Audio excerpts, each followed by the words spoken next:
Wagwan brethren, it's me back again, and we're talking about weed again. If you follow the theyardstickpodcast, then you'd know way back when we first started, one of the topics was weed and alcohol, and I discussed a few things that I was going through whilst quitting weed. So if you don't know, I don't smoke weed anymore. But that being said, there's a few things that I have learned from being a stoner. So I'm just going to round up a few of the things that I've learned. Some that I only realised after stopping, and then some that I was made apparent of whilst being a stoner. So let's get into it. First thing, weed isn't for everyone. Now, when I say that, I mean the typical sensation of, oh yeah, cool, let me relax, I'm high now.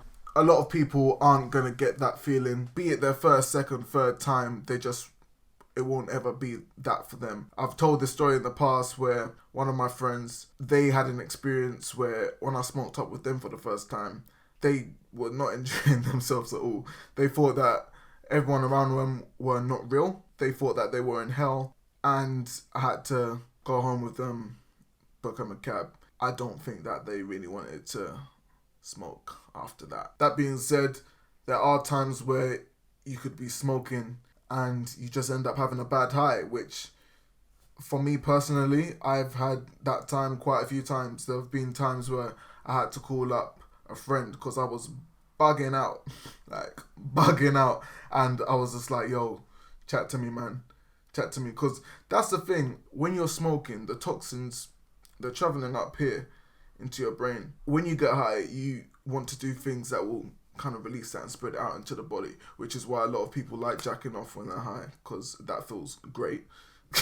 If you haven't tried that, well, eating food will stimulate your body so that it disperses elsewhere. There's more scientific stuff about it, but I'm just giving you the general gist. And even if you express yourself in another manner, so be it spitting some bars with your brethren in a close, safe space, or just laughing at TV shows, can be an easy way to help coax yourself through that high and, make sure that it doesn't all remain up here and then you get paranoid and shit. Which leads on to my next thing. Your mind itself is a powerful thing, and combining that with weed can give you different effects. Like I said before, you could be having a bad trip. I'll tell you from my personal experience, if you think about a bad thought whilst you're high, it's not a good experience. I would have this same thing that I would get sometimes if I was high and having a bad experience, where I would imagine my actual brain being clawed at. Yeah, I know it's weird. When I was high and I was having a bad trip, if I was by myself or maybe I was with people and we weren't doing anything and I was just kind of sitting with my own thoughts, if that thought came up, I was not happy. And these things tend to happen when your high is initially on the rise. So it's not going to occur later on during your high. You've kind of reached a peak. It could be a bad, high. You're like, alright, cool, You call someone up. You're like, alright, yo, let me chat to you, and then it will slowly ease off as your high eases off. And I believe that's down to the toxins in your brain slowly dispersing, whether it be through the conversations or whatever it is that you end up doing. Which leads me on to one of my biggest points, what I learned about weed. And if you're someone that smokes right now, this will probably click with you and you'll realise, damn, weed makes it okay to be bored. You could be having nothing to do today, okay? Let's say you've cleared out your schedule and you don't want to do anything, you don't want to go out and exercise, you don't want to record a video, for example, you don't want to do any of that stuff. I find that sometimes if I'm binging TV, I can feel like, oh, what am I doing? I'm just watching episode after episode. You could end up feeling like you're not doing anything. If you smoke before engaging with these TV shows or these games or any of these things, all your experiences are enhanced. They're heightened experiences. So when you do them, they feel great. I remember watching Money Heist, which is a great TV show, and I love it anyway. But when I was watching that when I was high, I would watch and I would look at the professor's expressions and think, wow, this guy's on a madness, wow, oh my God, this guy is doing bits. Same thing with anything else that you do whilst high. You get the munchies, whatever you eat is going to taste amazing. Sex when you're high, And this is because the dopamine levels are increasing in your brain anyway. So they're at a higher standard than normal. And you put something on top of that, it's going to feel great. The only thing is, when you take away this after using weed as a catalyst in your activities, in sex and food, etc., when you do these things without having weed, they're a bit subpar. They can tend to be subpar because it's not the same. You're not looking at the professor's expressions and thinking, wow, this guy is a crazy don. You're just like, ah, yeah, cool. This is a good TV show. With sex, you could be having sex high a lot of the time and be thinking, wow, okay, this is cool, this is alright, but if I was high, this would be so much better. And it's true, it would be. Which leads me on to the tendencies of addiction with weed. If you're someone that says that, no, you can't be addicted to weed, you're foolish. You can be addicted to literally anything. You could be addicted to water, you know this. But weed is different because it falls into the category of still being a drug. And drugs are known to be addictive. Take even alcohol, cigarettes and nicotine, or some of the harder stuff like meth and heroin. Weed is associated among these substances, but we're still being told, okay, no, weed is not addictive. You won't get withdrawal symptoms like the hardcore withdrawal symptoms. But that within itself doesn't mean that you still won't be addicted to the substance. When you're exposed to something that gives you heightened experiences of pleasure, and like I said, it makes you okay being bored, why not do it every day? If you're going to be sitting in your room playing games, why not do it high? It's going to be better. And so that, you may not realize it, but it builds a sort of dependency on it. You're dependent on it for giving you better feelings of pleasure, just having a better time. So moving on to another point is, once you learn how to roll, you will be smoking a lot more. Because if you have a group of friends and you buy weed, usually you're dependent on a few or some of the people that will roll the zoo. At first, if you're new to smoking weed, you go and pick up the weed with your guys, you'll pitch in the money and you say, alright, cool, Travis, roll this. And so, you're sitting there, you're waiting for Travis to roll. You're like, alright, cool. It might even not be a good roll, but Travis is the guy that rolls.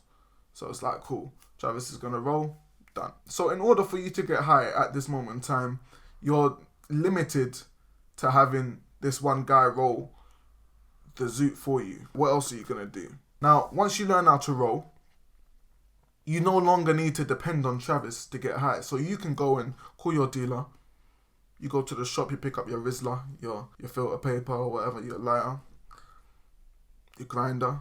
And then you can go home or wherever it is that you want to smoke, and you can roll that shit yourself. And it's like, fuck, I don't need Travis no more. I don't need the guys to get high. I can just sit here, smoke my zoot, play my games, listen to music, jack off, and then bang, there you go. You've got it in the palm of your hand. You can just get high whenever you want. All you need to do is call a number and have some money. Now on the flip side, if you are getting high alone and you're not by yourself, two different things here. That's when, for me, these were bad experiences. Let's say you're going somewhere, a social gathering, and you decided, oh, you know what, I'm going to get high before. Now, if you were there high with one of your other friends, then it's cool. It's like, alright, cool, yeah, look, us two are high. These guys, I don't know what's going on. But when you're high and you go to an area where people are not high, I tell you, for me personally, it's not cool at all. Because they'll be looking at you, because they can see it in your face. They can usually see it in your face that you're high. And they'll look at you like you're an idiot. They'll speak to you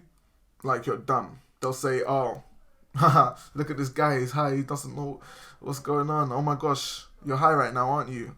You've been smoking the doobies, yeah? Some bullshit like that. They'll say that. And for me, when I've been in those circumstances, I think to myself at the time, fuck, I know what's going on. And this guy's or girl is treating me like an idiot. But there's nothing I can really do. Because at the end of the day, I'm still high when I'm not, quote unquote, supposed to be. Whatever. They might be drinking later. But they're still going to have the right to judge me now because I'm the only guy that's high when I'm not supposed to be. And the stigma that comes with being high is that, oh, you don't know what's going on, you're great, you're just so laid back, man, you're so chill. Which you might be chill, but you might still be clocked on. And so it's more aggravating when you're not being taken seriously. But why would they take you seriously? You're high. There was one time when I was supposed to be training someone in something. And I was trying to deliver the content that I was supposed to say, but I was high and she could see it on my face. And she was just like, oh, you're so high, man. I'm just like, come on, man. I need to deliver you this content. But why should she listen to me? Because obviously I'm supposed to be coming to this place and, you know, being switched on, ready to deliver this training or whatever it is. And you're taking a piss because you're not being serious. You're not being clocked on. You're just doing what you want. That's just one tip to take away. If you're trying to get someone to take you seriously, don't be high in front of them. That might not be as bad though as the actual smell of weed. And as you end up smoking more, the smell doesn't seem to resonate with you as much, I feel. Weed smell lingers. Whether you've had a shower or whatever, if you guys are smokers as well, you used to smoke, you know, those times like, alright, cool, we're about to go back in the house, let me spray up. I don't think that fools anyone. I don't think no links can save you really and truly when it comes to that. Yeah, being out in the cold might get rid of it a little bit, but if you get really up close to someone, you'll smell that, man. You'll smell it. And it's been the case where once I stopped, I could definitely smell it when it was around me a lot more. It's the same example. You know how people always like, oh, how comes we can't smell our own homes, but whenever we go into someone else's homes, we can smell whatever it is in there. Same thing that happened there. I used to have weed in my drawers, but whenever I came into my room, I couldn't smell anything because you become accustomed to it. It's just a normal thing. But if one of my family members came into my room, they would smell it straight away, and obviously they weren't happy. Being from London, it's established itself in our culture as well. So much so that weed is the motive rather than the thing that is supposed to, like I said earlier, boost something. You can go out and say, hey man, let's just smoke up. And that's the thing that you're doing. You go there, smoke up, and then whatever happens. Maybe you have a few good conversations. Maybe you get hungry. No, not maybe. You'll definitely get hungry and go and find something to eat. But that ends up being the motive. Just smoking, which is funny because you can end up doing this with people that you wouldn't even talk to if weed wasn't a thing. People that the only thing that you have in common is that you both smoke weed. I'm not going to bash it all the way because there have been times where I've been able to get closer to people. Your energy will bounce off each other whilst you're high, and you get to know all these other things like, wow, oh, you listen to that music? Oh, put me onto that. Alright, cool, we're listening to it. And it's great. So I won't bash it all the way, but the energy is a real thing, and I think it does bring about a sense of spirituality. I might sound like a hippie now, but I'm being serious, it does. But you shouldn't treat it as a light thing, in my opinion. It's not just something that you should be using to smoke every day. There's other ways to consume it, but I'm not ready yet. To be honest with you, the first time my girlfriend and I had a proper moment to talk was when I invited her to say, hey, come and chill with me whilst I smoke. And there were other factors that led to her actually saying yes, but I kind of had that as an excuse. Sure, maybe I could have said, hey, do you want to come and chill for a bit? There could have been other avenues I could have went down to ask her to spend some time with me, but at the moment, weed was something that I was able to use, and it worked.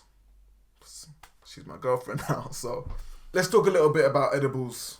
I would recommend that you don't smoke before eating edibles. Edibles take a while to kick in. The time that it takes to kick in, your high is going to be probably at that low point. Most times when I've had edibles and I've smoked before, I would end up sleeping. Now I sleep a lot when at the back end of a high. I would end up just, you know, conking out in my boy's car or something like that. When you're about to go on a different high, that can be stopped because you've gone to sleep. So I would recommend not doing that. And guys, I think that's it. I think I covered all the points I wanted to cover. Thank you for listening to this video. If you've never smoked weed before, I hope you gained a valuable insight into what I've learned from being a stoner. And if you do smoke weed, maybe I've touched light on some areas that you weren't aware of consciously. So yeah, that's all we've got time for today. This video was very long. I've got a lot of cutting to do. Hope you enjoyed it. I'll be back with the next one soon. Take care.